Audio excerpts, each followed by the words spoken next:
नमस्कार मित्रों, आज के इस दिव्य प्रवचन में हम जीवन के गहरे रहस्यों में प्रवेश करेंगे, आत्मा के अनंत स्वरूप को समझेंगे, कर्म के रहस्य को जानेंगे, मन और इंद्रियों की शक्ति को पहचानेंगे और उस मार्ग को समझेंगे जो अटल और स्थिर बुद्धि की ओर ले जाता है। यह किसी व्यक्ति का ज्ञान नहीं, न किसी विशेष स्थान का, यह शाश्वत सत्य है जो अनादिकाल से मानवता को दिशा देता आ रहा है।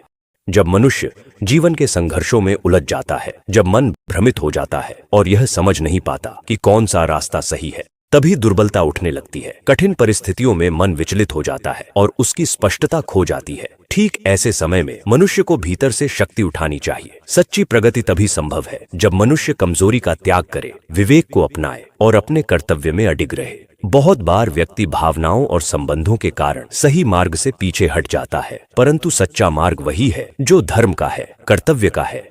जो इस पवित्र पथ पर चलता है उसे भय या कायरता के सामने कभी नहीं झुकना चाहिए। कोई भी मनुष्य, परिस्थितियां कैसी भी हों, अपने दायित्वों से दूर नहीं भागना चाहिए। सबसे पहले आत्मा के ज्ञान को समझते हैं। कहा गया है कि आत्मा न कभी जन्म लेती है, न कभी मरती है, न वह कभी उत्पन्न हुई, न कभी नष्ट होगी। वह शरीर से अलग है, शरीर नश्वर है, पर आत्मा अमर है। जो जन्म लेता है उसे अवश्य मरना है और जो मरता है उसे पुनः जन्म लेना निश्चित है। यह प्रकृति का अटल नियम है। इसलिए शरीर के नाश पर शोक करना बुद्धिमानी नहीं। आत्मा का विनाश नहीं किया जा सकता। कोई हथियार उसे काट नहीं सकता, अग्नि उसे जला नहीं सकती, जल उसे भिगो नहीं सकता, वायु उसे सुखा नहीं सकती। वह शाश्वत है, अजर है, अमर है और अनंत है। जब शरीर पुराना और जीर्ण हो जाता है तब आत्मा एक नया रूप धारण कर लेती है, जैसे मनुष्य पुराने वस्त्र उतारकर नए वस्त्र पहनता है। मृत्यु कोई अंत नहीं, केवल परिवर्तन है। सुख और दुख इंद्रियों से उत्पन्न होते हैं।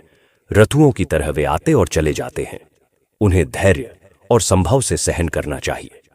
जो व्यक्ति सुख और दुख को समान दृष्टि से देखता है वही अमृता और शांति के मार्ग पर चलता है। अब समझते हैं कर्तव्य और धर्म का अर्थ।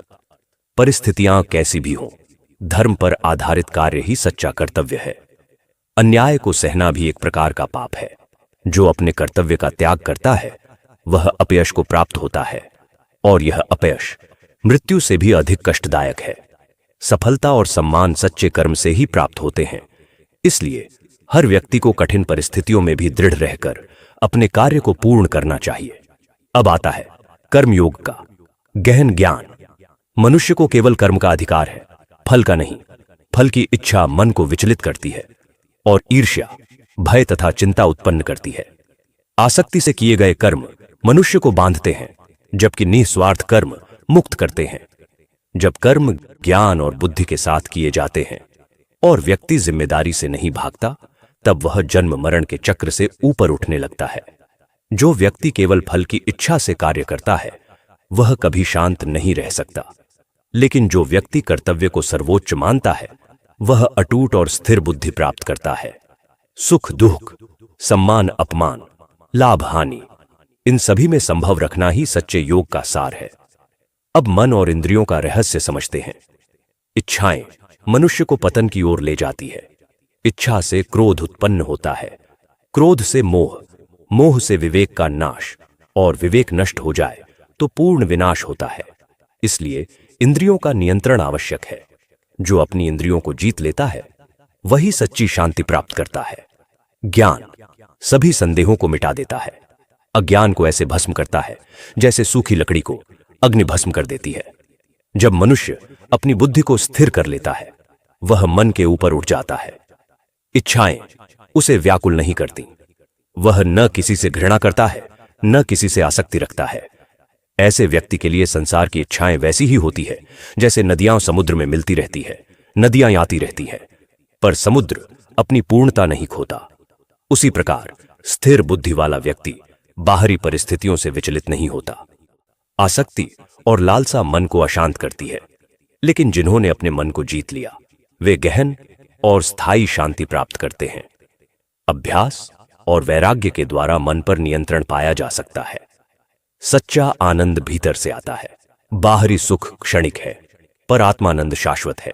जो व्यक्ति इच्छा, क्रोध और लोभ पर विजय पा लेता है वह कठिन परिस्थितियों में भी विचलित नहीं होता।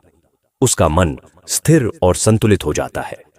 जो साधारण लोगों को रात जैसा लगता है, वह ज्ञानियों के लिए जागृति का समय है, और जिसे साधारण लोग दिन समझते हैं, वह ज्ञानी के लिए रात्रि समान है। अर्थात उनका दृष्टिकोण सामान्य लोगों से अलग होता है। इच्छाओं का त्याग परम शांति देता है। जब मनुष्य अपनी व्यक्तिगत इच्छाओं को छोड़ देता है, अहंकार का त्याग कर देता है और अपने भीतर स्थित आत्मा में मन को स्थिर कर लेता है, तब वह परम शांति प्राप्त करता है। यह अवस्था केवल उन्हीं को मिलती है जो बुद्धिमान, शांतचित्त और समझदार होते हैं।